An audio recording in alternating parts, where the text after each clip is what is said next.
Hello everybody, welcome back to my channel, or welcome if you're new here. Have you ever hung out with somebody or a group of people who disappointed you so much that you felt like when you got home, you had to take off that experience with them like it was an article of clothing? Does the general banality of people make you feel like you gotta go home and reread your favorite poet or philosopher or YouTuber, or like binge watch the Criterion channel? Do you have to endure weekends with your family that you have to be drunk around to tolerate? If you are a proud outcast, are there days that you hope to redeem the experience of living in a world that has no room for you and you have no room for it? This video is for you. We need our rituals of purification just to exist. They don't always have to look like white communion wafers and starched linen and a scalding shower.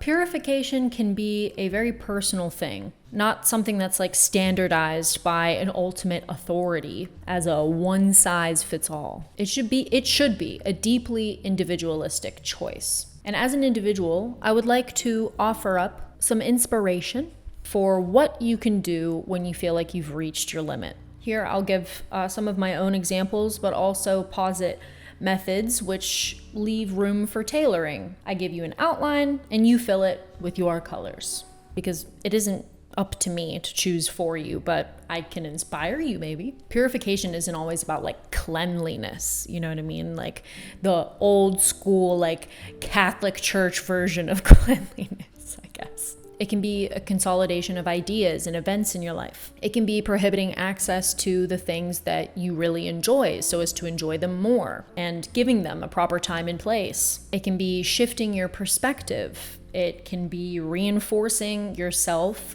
to withstand harmful things that come at you every day. It can be letting go of shame. I mean, it can be so many things. So that's the beauty of words and poetry and metaphors, that like we can kind of expand the application of these words. Purification is building a house the way you like it, a house that can hold you and protect you, and it is the strength of knowing who you are. It is deciding what is for you and what is not for you, and when exactly to draw the line and with how much passion it needs to be drawn. Purification is you making the decision, you at the center of all experience. So let's start with the most obvious form of purification, one that can involve a shower if you want. The most common thing to do, go home and you reacquaint you with yourself, right? You remember who you are. Remember all of the things that make you feel at home in your literal domicile or in your skin. Count every single object that you have, all the objects that represent you, and make your space feel like home to you. Ponder them. Remember why they are important to you. Remember who you are. This can be for somebody who has spent a long day of just like being themselves, being the weirdo that they are, and that comes with like a lot of friction and it tires you out sometimes. Or this is you coming home from a day where you had to be somebody else, unfortunately. But when you are alone with yourself, as soon as you walk through that door, make sure you truly take time to appreciate that space. Take time to breathe in that space. Look around and savor the passivity of that piece, okay? Because the outside world certainly doesn't offer it. So make sure you always be aware of a space that is your own and the sanctum that it is. Make sure you look like yourself, the very best version of yourself. I don't care if you get home at the end of a long day. If that day really kicked your ass, make sure you put on your best thing, like all of your best clothes. Make sure you look like yourself. If that means taking off a disguise you had to wear to please your family or your uniform for work, change into something that makes you feel like you. Not everyone can be fully themselves all the time. And this is why we need to take that time seriously. I know that some people are going to tell me like, oh, Celine, I don't have time for that. Make time. You can put the clothes on and then take them off. Just make sure you look at yourself and you can identify with yourself in a mirror. That's what I'm saying. For me, after a prolonged period of existing unnaturally, I come home, I take a shower, I shave, I buff everything out, okay? Lotion, wash my hair, curl my hair, like style my hair to the way that I like it. Skincare, I put on my black silk kimono, go into my room, ceiling fan is on, nice breeze in my room. There's a certain type of incense that I use for this specific ritual. It is lit, I start an audiobook, and I let the narrator's gorgeous, rich voice carry me into sleep. If the period before this was intensely stressful, I will fast and I will sleep through the rest of the day into the morning. Even if it's like 5 p.m., I will do that. And then I get up and I try to remember the dreams that I've had and analyze those dreams. I want a full cellular spiritual repair. Sleep is crucial. Do not mess with your sleep. One of the most undervalued, I think, methods of purification is sleep. Good, deep sleep. When you sleep well, that is a moment for your body to repair itself and shed the previous day. Literally, like biologically, when you're unconscious, your body focuses on things it can't focus on whenever you're conscious, because the brain takes up a lot of the energy, right, in our body. The things that are being taken care of when you actually sleep well are like cellular repair, tissue repair, hormone regulation, waste removal. And of course, you're able to access that hidden reservoir of ancient knowledge that is the dreamscape. And knowing all that, I can't believe it took me this long to get a proper mattress.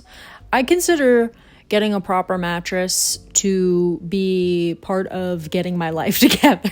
This needed to happen. The one I currently have is from Helix. The minute that I laid down on this mattress, it was heaven. I wanted to nap. I felt simultaneously weightless and secure. I've slept on this for about 2 months now. Before Helix, I had this like really cheap memory foam mattress, and by year 3, it had like sunken in the middle, and I was waking up every day with like a lower lumbar pain and like intense stiffness. And literally the night that I slept on this mattress, pain was gone, because I realized after taking their quiz on like what kind of mattress you need, I realized I need like a firmer mattress. The one that I have is the midnight one, and it's like a medium firmness, and that was like leaps and bounds better than what I had before. What a difference. This mattress that I have right now too is for side sleepers and fetal positioners like me, and it's breathable. I do not have AC, so it gets pretty hot in my room at night, and I needed a mattress that wasn't gonna make me sweat profusely in the night, because I'm trying to embrace the warmth, not battle against it. But bodily comfort aside, I don't wake up as much in the night, which means that I dream more frequently and for longer. My dream life at this point in time is just as important as my waking life. And according to Helix's Wesper sleep study, 82% of participants saw an increase in their deep sleep cycle. That's good for me. I'm part of the 82%. That happened to me too. I am a person that takes dreams seriously. I think that dreams are trying to expose important information to you. They're trying to expose your problems as well as your solutions. I cannot cut back on proper, good, deep sleep anymore. I just can't. I care about my dreams too much. I want to know what my inner self is trying to tell me when I'm sleeping. If you are sleeping on a mattress that is cheap and is causing you like back problems and causing you to wake up frequently throughout the night, lowering your sleep quality, then you're missing out. You're literally missing out on the chance to get to know yourself better. Demystify your issues. You have the answers in there, believe me. Helix also has a collection of mattress toppers that they recently just launched, which can make your current mattress more comfortable if you're also not ready to make the leap and to buy an entirely new mattress. From July 1st to the 31st, Helix is offering 27% off site-wide through the use of my link. You can even have your mattress delivered to your door for free. if you live in the US. Start with a decent mattress, get a dream journal, treat yourself. You'll thank me later. Good sleep is underrated. It really is. You wouldn't hear me saying that 2 years ago, but here I am saying it. Dreams are a point of fascination for me, really. A dream is a purification, not only in the way that it consolidates memory and the events of your day, but the symbols in your dreams, the symbols themselves that appear in your dreams are purifications. Those symbols may be experienced collectively by people, but they are your symbols because they're presented to you at a very specific point in time.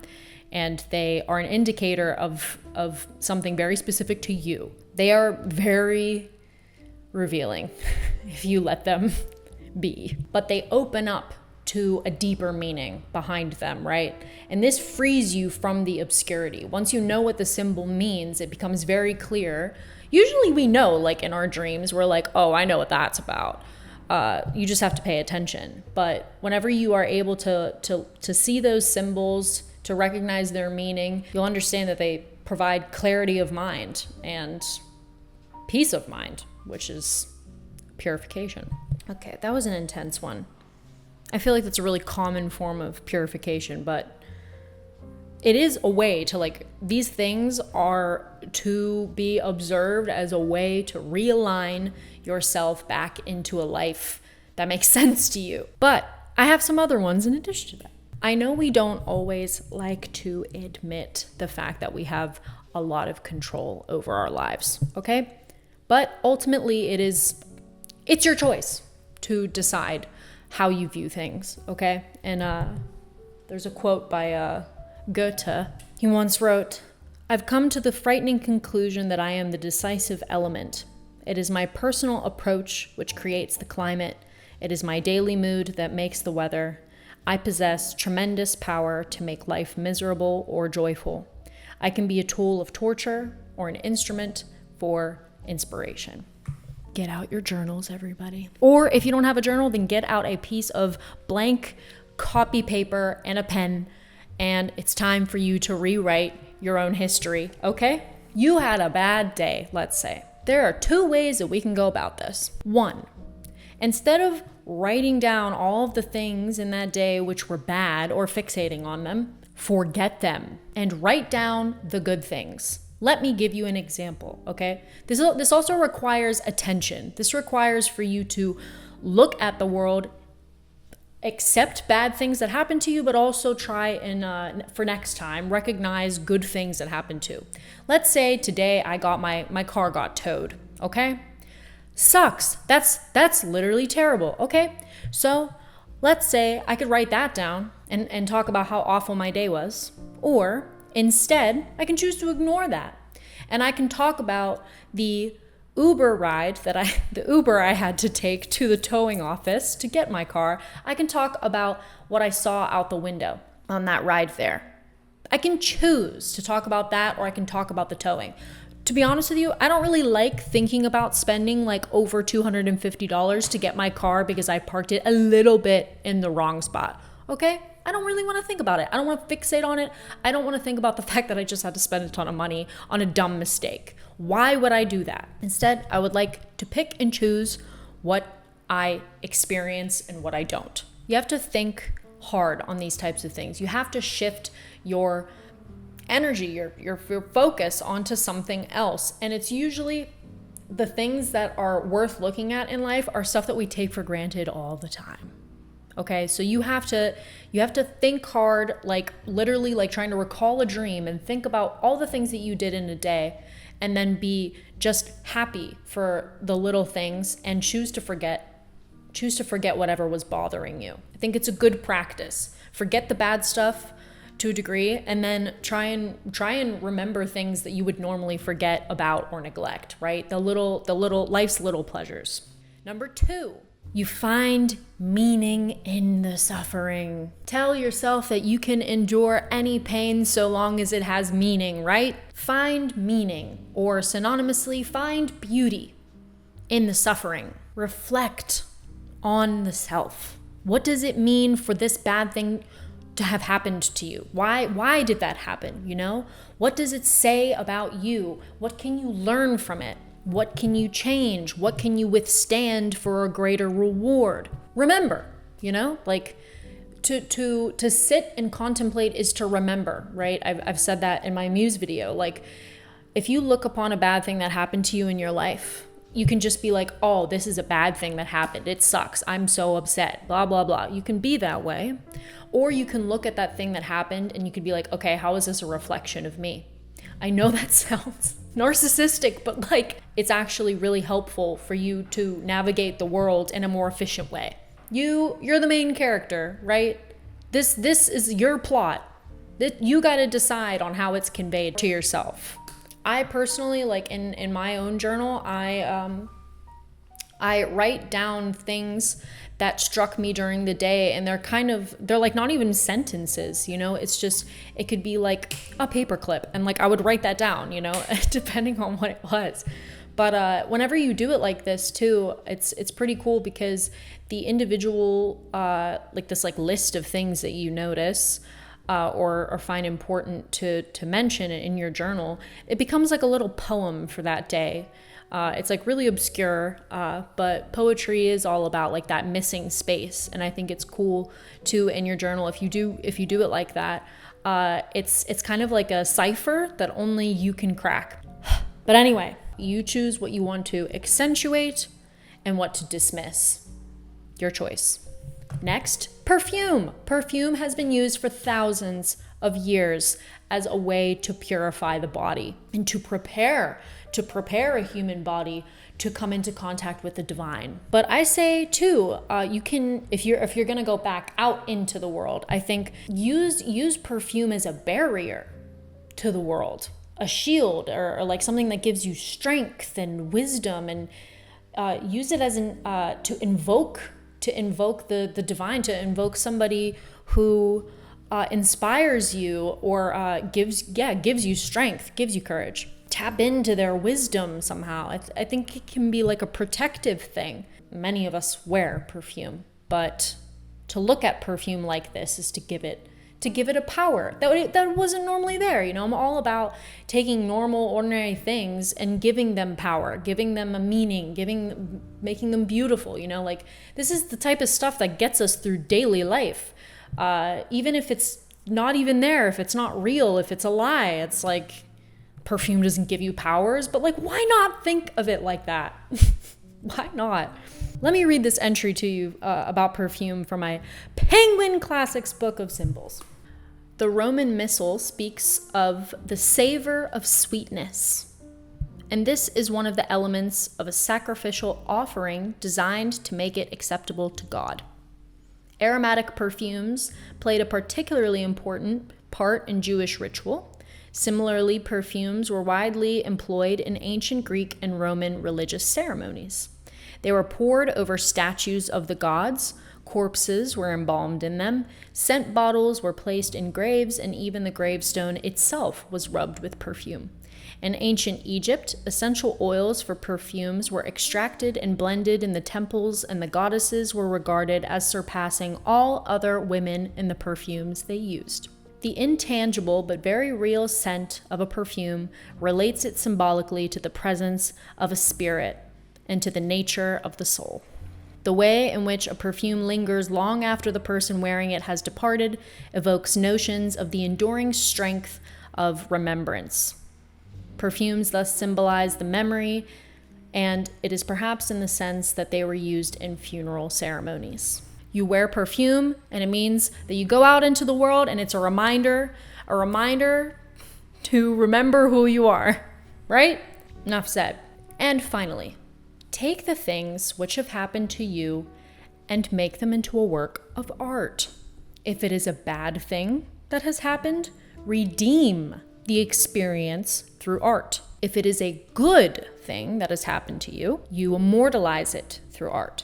Both things require elevation and therefore transcendence. For good things, we keep them, and bad things, we release them through the artistic process. Transcendence is, of course, a purity, a purification. Romanticism is not just a way to remove the context of things because we cannot deal with life. In fact, for bad things, it is a way of penetrating directly into the thing that hurts us, all of that pain, to get the essence of that experience, to grab the essence of that experience and dispel with the rest.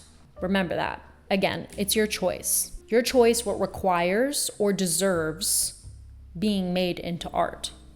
As I said in the beginning of this video, and actually at the end of my last video, purification starts with funneling experience through your perspective.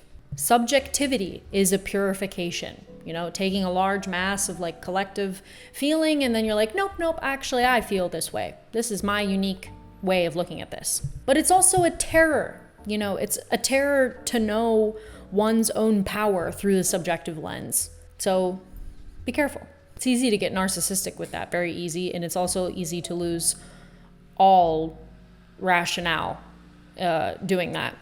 But I believe that an individual who is self-knowing benefits the larger whole of society. So anyway, thank you for watching. I hope you liked this video. Please do not forget to like and subscribe as always. And I'll see you guys next week as usual. Bye-bye. Happy 4th of July, everybody.